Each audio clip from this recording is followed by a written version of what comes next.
শীত কিন্তু সেই শীতৰ মাজতো কোনো কাৰণতেই চৰকাৰৰ বুলডোজাৰ থমকি নৰয় ৰাজ্যত চলি থাকিব ধাৰাবাহিক উচ্ছেদ অভিযান এইবাৰ আন এক বৃহৎ উচ্ছেদৰ বাবে ৰাজ্য চৰকাৰ সম্পূৰ্ণভাৱে সাজু হৈ উঠিছে বেদখলকাৰীৰ কবলত থকা 1500 বিঘা ভূমিত চৰকাৰে এইবাৰ উচ্ছেদ চলাবলৈ সাজু হৈছে 23 জানুৱাৰী হৈছে বেদখলকাৰীক বান্ধি দিয়া অন্তিমটো সময়সীমা কিছু বিষয়ত তথ্য আগবঢ়াম আমি ইতিমধ্যে উল্লেখ কৰিছো প্ৰচণ্ড শীত কিন্তু এই শীতৰ মাজতো কোনো কাৰণতে ৰাজ্য চৰকাৰৰ বুলডোজাৰ থমকি নৰয় ধাৰাবাহিক উচ্ছেদ অভিযান চলি থাকিব আৰু এইবাৰ আন এক বৃহৎ উচ্ছেদৰ বাবে চৰকাৰ সম্পূৰ্ণভাৱে সাজু হৈ উঠিছে বেদখলকাৰীৰ কবলত থকা 1500 বিঘা ভূমিত চৰকাৰে চলাব উচ্ছেদ অভিযান বেদখলকাৰীক ইতিমধ্যে 23 জানুৱাৰীৰ সময়সীমা বান্ধি দিয়া হৈছে গাঁৱে গাঁৱে ঘৰ বাৰী ভাঙি নিবলৈ প্ৰশাসনৰ তৰফৰ পৰা জাননী জাৰি কৰি দিয়া হৈছে চৰকাৰী ভূমি এৰি নগলে 879টাকৈ পৰিয়ালৰ ঘৰত চলিব বুলডোজাৰ দয়া নাই ক্ষমা নাই নীতিৰে যোগীখোপাত এইবাৰ বৃহৎ উচ্ছেদ অভিযান চলিব আৰু ইতিমধ্যে এই কথা স্পষ্টকৈ উল্লেখ কৰা হৈছে কৰেয়া পাহাৰগাঁও ভাৰালকুণ্ডি বিল গাঁৱত হাহাকাৰ পৰিস্থিতিৰ বৰ্তমান সমস্যাৰ সৃষ্টি হৈছে আৰু কনৰা বিল আৰু দলনি বিলৰ বেদখলকাৰীকো বান্ধি দিয়া হৈছে ডেডলাইন আমি ইতিমধ্যে উল্লেখ কৰিছো মুঠৰ ওপৰত কি এক হাহাকাৰ অৱস্থাৰ বৰ্তমান সমস্যাৰ সৃষ্টি হৈছে নিশ্চয় আপোনালোকে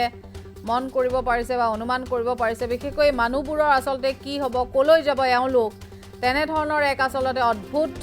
আৰু ভয়ংকৰ এটা শংকা তেওঁলোকক লগ নেৰা হৈছে যিকোনো মুহূৰ্ততে হয়তো তেওঁলোকে সপোনেৰে সজাহে ঘৰখন নাইকিয়া হৈ যাব পাৰে গতিকে তেওঁলোকে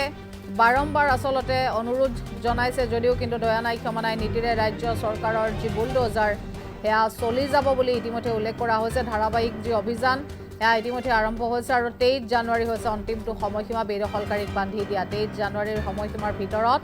তেওঁলোকে এই স্থান খালী কৰিব লাগিব গাঁৱে গাঁৱে ঘৰ বাৰী ভাঙি নিবলৈ জাননী জাৰি কৰা হৈছে এই সকল লোকক চৰকাৰী ভূমি এৰি নগলে 879টাকৈ পৰিয়ালৰ ঘৰত বুলডোজাৰ চলোৱা হ'ব যোগীখোপা হৈছে এইবাৰৰ স্থান আৰু যোগীখোপাত এইবাৰৰ বৃহৎ উচ্ছেদ অভিযান চলিব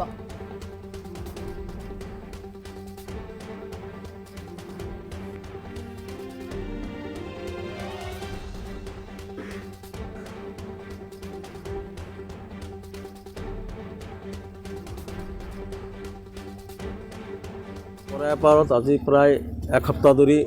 মণ্ডলে এটা ছাৰ্ভে কৰি আছে যিসকল আমাৰ ইয়াত 216 নম্বৰ দাগ বোলে এটা খাছলেণ্ড আছে এই খাছলেণ্ডৰ কিবা খাছ মাটিত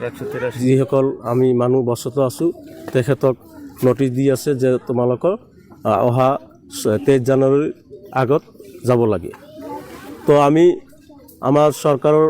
এটা অনুৰোধ জনাইছোঁ যেহেতু কৰেয়াপাৰহে পাহাৰ আচলতে গাঁৱৰ নাম হে কৰেয়া পাহাৰ ইয়াত আপোনালোকে ইয়াত দৃষ্টিগোচৰ নিশ্চয়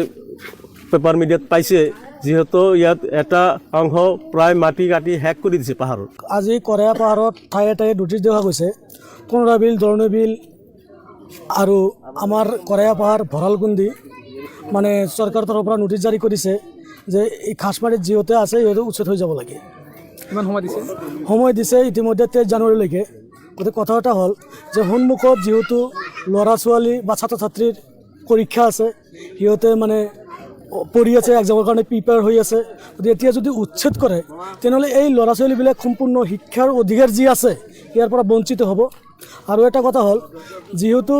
আমাৰ ইফালে কৰে পাহাৰ যদিও কিন্তু ইয়াতে মানে পাহাৰ নহয় গাঁওখনৰ নামহে পাহাৰ আৰু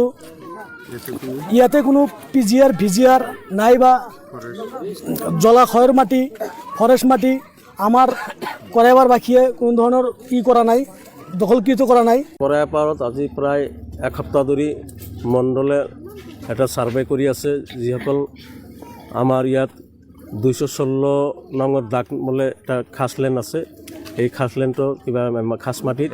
যিসকল আমি মানুহ বসত আছোঁ তেখেতক নটিচ দি আছে যে তোমালোকৰ অহা 23 জানুৱাৰীৰ আগত যাব লাগে তো আমি আমাৰ চৰকাৰৰ এটা অনুৰোধ জনাইছোঁ যিহেতু কৰায়াপাৰ হে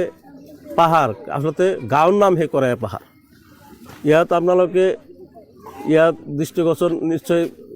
পেপাৰ মিডিয়াত পাইছে যিহেতু ইয়াত এটা অংশ প্ৰায় মাটি কাটি শেষ কৰি দিছে পাহাৰত আজি কৰায়া পাহাৰত ঠায়ে ঠায়ে নোটিছ দিয়া গৈছে কোনৰাবিল দৰণবিল আৰু আমাৰ কৰায়া পাহাৰ ভঁৰালকুণ্ডি মানে চৰকাৰৰ তৰফৰ পৰা নোটিছ জাৰি কৰিছে যে এই খাচমাৰীত যিহেতু আছে সিহঁতে উচ্ছেদ হৈ যাব লাগে কিমান সময় দিছে সময় দিছে ইতিমধ্যে 23 জানুৱাৰীলৈকে গতিকে কথা এটা হ'ল যে সন্মুখত যিহেতু ল'ৰা ছোৱালী বা ছাত্ৰ ছাত্ৰীৰ পৰীক্ষা আছে সিহঁতে মানে পঢ়ি আছে এক্সামৰ কাৰণে প্ৰিপেয়াৰ হৈ আছে গতিকে এতিয়া যদি উচ্ছেদ কৰে তেনেহ'লে এই ল'ৰা ছোৱালীবিলাক সম্পূৰ্ণ শিক্ষাৰ অধিকাৰ যি আছে ইয়াৰ পৰা বঞ্চিত হ'ব আৰু এটা কথা হ'ল যিহেতু আমাৰ ইফালে কৰে পাহাৰ যদিও কিন্তু ইয়াতে মানে পাহাৰ নহয় গাঁওখনৰ নামহে পাহাৰ আৰু ইয়াতে কোনো PGR VGR নাই বা